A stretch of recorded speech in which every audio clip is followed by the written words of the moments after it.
निर्गमन अध्याय 19। सीनै पर्वत पर यहोवा का दर्शन। इस्राएलियों को मिस्र देश से निकले हुए जिस दिन 3 महीने बीत चुके, उसी दिन वे सीनै के जंगल में आए।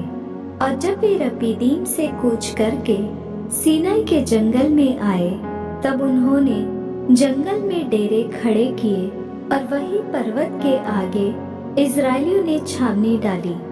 तब मूसा पर्वत पर परमेश्वर के पास चढ़ गया और यहोवा ने पर्वत पर से उसको पुकार कर कहा, याकूब के घराने से ऐसा कह और इस्राएलियों को मेरा यह वचन सुना। तुमने देखा है कि मैंने मिस्रियों से क्या क्या किया। तुमको मानो उकाब पक्षी के पंखों पर चढ़ाकर अपने पास ले आया हूँ। इसलिए अब यदि तुम निश्चय मेरी मानोगे और मेरी वाचा का पालन करोगे, तो सब लोगों में से तुम ही मेरा निज धन ठहरोगे।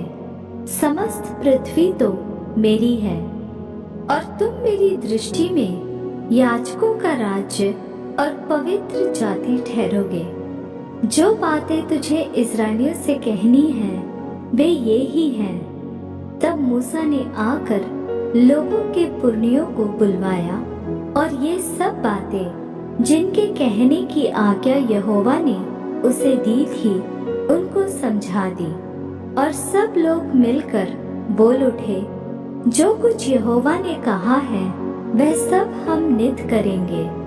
लोगों की यह बातें मूसा ने यहोवा को सुनाई। तब यहोवा ने मूसा से कहा, सुन, मैं बादल के अंधियारे में होकर तेरे पास आता हूँ, इसलिए कि जब मैं तुझसे बातें करूँ, तब वे लोग सुने और सदा तेरा विश्वास करें। और मूसा ने यहोवा से लोगों की बातों का वर्णन किया। तब यहोवा ने मूसा से कहा, लोगों के पास जा और उन्हें आज और कल पवित्र करना, और वे अपने वस्त्र धो लें और वे तीसरे दिन तक तैयार हो जाए, क्योंकि तीसरे दिन यहोवा सब लोगों के देखते सीनै पर्वत पर उतर आएगा। और तू लोगों के लिए चारों ओर बाड़ा बांध देना और उनसे कहना, तुम सचेत रहो कि पर्वत पर न चढ़ो और उसकी सीमा को भी न छुओ। और जो कोई पहाड़ को छुए वह निश्चय मार डाला जाए। उसको कोई हाथ से न छुए। जो छुए उस पर पथराव किया जाए या उसे तीर से छेदा जाए। चाहे पशु हो चाहे मनुष्य, वह जीवित न बचे। जब महाशब्द वाले नरसिंगे का शब्द देर तक सुनाई दे, तब लोग पर्वत के पास आए। तब मूसा ने पर्वत पर से उतरकर लोगों के पास आकर उनको पवित्र कराया और उन्होंने अपने वस्त्र धो लिए। और उसने लोगों से कहा, तीसरे दिन तक तैयार हो जाओ, स्त्री के पास न जाना।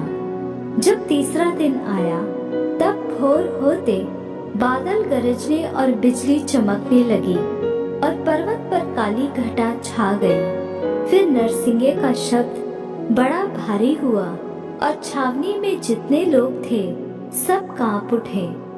तब मूसा लोगों को परमेश्वर से भेंट करने के लिए छावनी से निकाल ले गया और वे पर्वत के नीचे खड़े हुए। और यहोवा जो आग में होकर सीनै पर्वत पर उतरा था, इस कारण समस्त पर्वत धुएं से भर गया और उसका धुआं भट्टे का सा उठ रहा था और समस्त पर्वत बहुत कांप रहा था। फिर जब नरसिंगे का शब्द बढ़ता और बहुत भारी होता गया, तब मूसा बोला और परमेश्वर ने वाणी सुनाकर उसको उत्तर दिया। और यहोवा सीनै पर्वत की चोटी पर उतरा और मूसा को पर्वत की चोटी पर बुलाया और मूसा ऊपर चढ़ गया। तब यहोवा ने मूसा से कहा, नीचे उतर के लोगों को चेतावनी दे, कहीं ऐसा न हो कि वे बाड़ा तोड़कर यहोवा के पास देखने को घुसे और उनमें से बहुत नाश हो जाए। और याजक जो यहोवा के समीप आया करते हैं वे भी अपने को पवित्र करें, कहीं ऐसा न हो कि यहोवा उन पर टूट पड़े। मूसा ने यहोवा से कहा, वे लोग सीनै पर्वत पर नहीं चढ़ सकते। तूने तो आप हमको यह कहकर चिताया कि पर्वत के चारों ओर बाड़ा बांधकर उसे पवित्र रखो।